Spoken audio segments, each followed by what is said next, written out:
इतिहास में ना कुछ कहानियां तलवारों से लिखी जाती हैं तो कुछ पत्थरों पर उकेरी जाती हैं।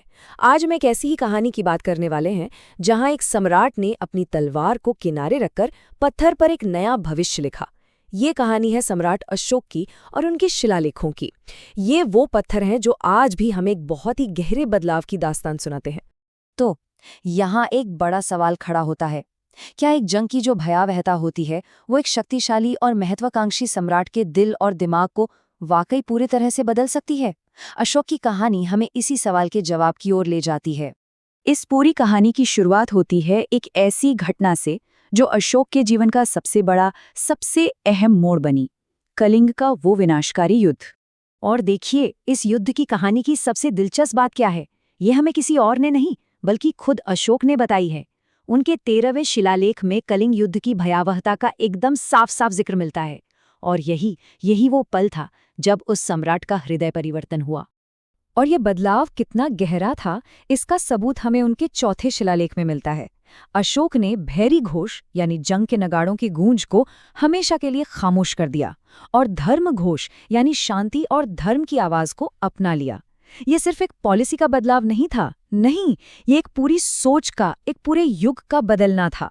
तो युद्ध की उस हिंसा के जवाब में अशोक ने एक बिल्कुल नया रास्ता खोजा। उन्होंने अपने शासन का आधार बनाया धम्म को।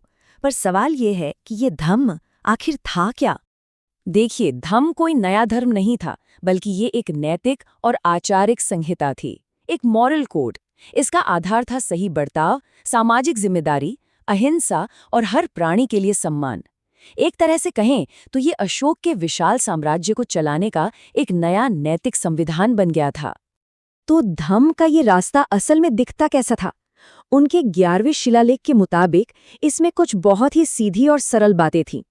अपने से बड़ों का आदर करना, सभी ब्राह्मणों और संतों का सम्मान करना, अपने दासों और नौकरों के साथ इंसानियत से पेश आना, और सबसे जरूरी, किसी भी जीव को तकलीफ ना पहुंचाना।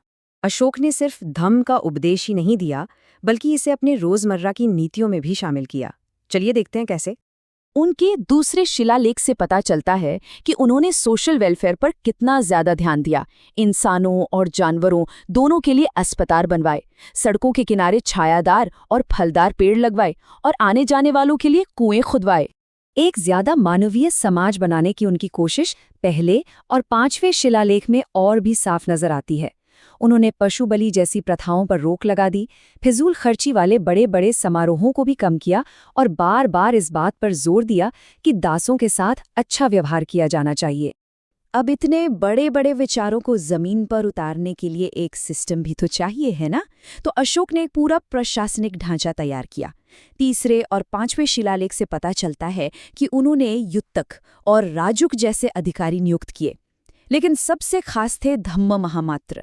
इनका तो एकमात्र काम ही यही था कि पूरे साम्राज्य में धम्म के संदेश को फैलाना और उसे लागू करवाना। अशोक के शासन का एक और पहलू था जो आज के ज़माने में भी बहुत ज़्यादा मायने रखता है, और वो था धार्मिक सहिष्णुता का उनका स्पष्ट संदेश। उनका 7वां शिलालेख इसका एक बेहतरीन उदाहरण है। अशोक का मानना था कि हर संप्रदाय, हर विचार सम्मान का पात्र है। उनका कहना था कि अपने संप्रदाय का आदर करने का सबसे अच्छा तरीका यही है कि दूसरों के संप्रदायों का भी सम्मान किया जाए। और ये कोई एक बार कही गई बात नहीं थी। यही विचार 12वें शिलालेख में और भी मजबूती से दोहराया गया है। ये दिखाता है कि धार्मिक सद्भाव अशोक की नीति का एक बहुत ही अहम हिस्सा था। वो चाहते थे कि लोग एक दूसरे के विश्वासों को समझें और उनका आदर करें।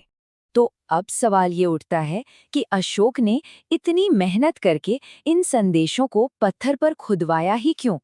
ये सिर्फ उस समय के लोगों के लिए नहीं था। इसका जवाब हमें 14वें शिलालेख में मिलता है। अशोक चाहते थे कि उनकी ये विरासत, धम्म का ये रास्ता हमेशा हमेशा के लिए जिंदा रहे। ये उनके बेटों, पोतों और आने वाली हर पीढ़ी के लिए एक गाइड बुक थी, ताकि वो भी दुनिया की भलाई के लिए काम करते रहें। तो अंत में ये सवाल हमारे लिए बचता है, अहिंसा, सामाजिक कल्याण और धार्मिक सहिष्णुता के जो सिद्धांत अशोक ने 2000 साल से भी पहले पत्थर पर लिखवाए थे, क्या वे आज की इस दुनिया में भी उतने ही महत्वपूर्ण नहीं हैं? ये एक सोचने वाली बात है।